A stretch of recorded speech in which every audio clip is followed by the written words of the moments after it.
one man went up. He awoke at 3:30 with water up to his shins, and then soon it was up to his knees, and he realized he had to get out of there. So he climbed a cliff behind his house and watched the water come up to the windows and then keep going up the windows and finally just cover his whole house. And then it began to fall apart in pieces and went down the river. And so he was just sitting on that cliff thinking about, I've lost everything. And just feeling sad about it. But he saw some men walking on his property. Two of them were in uniforms, but he just went down to see what was happening. And they dragged a little boy's body out of the river. And that other man was his father, the father of the little boy.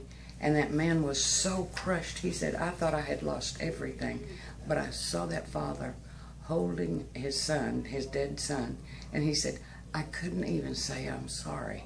He said, I kept trying to go up to him and tell him I was sorry, and this man just wept and wept.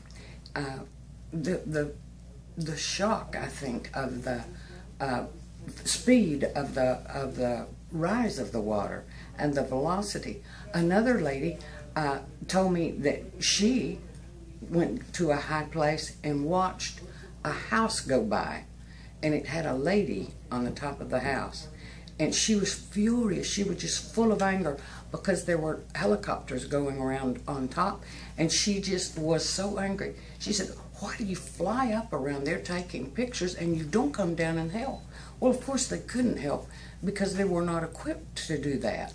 But it was just, I just can't even conceive what it would be like, number one, to watch your house go away in that just vicious current, but to watch a house going underwater with a woman on top and no rescue, no method of rescue. So they're just heartbroken. They're just overwhelmed is what they are. But they're lovely people and really, really need emotional care. They really need long-term support. They just can't function. People walk into the room and just stand there with resources to help them all around, and they can't even decide where to go, what to do. And one man just was going to walk back out, and I just grabbed him and I said, I know your next place to go, and brought him over to our table. And you just can't believe the depth of the woundedness and hurt there. If you just see, your heart will go out to them.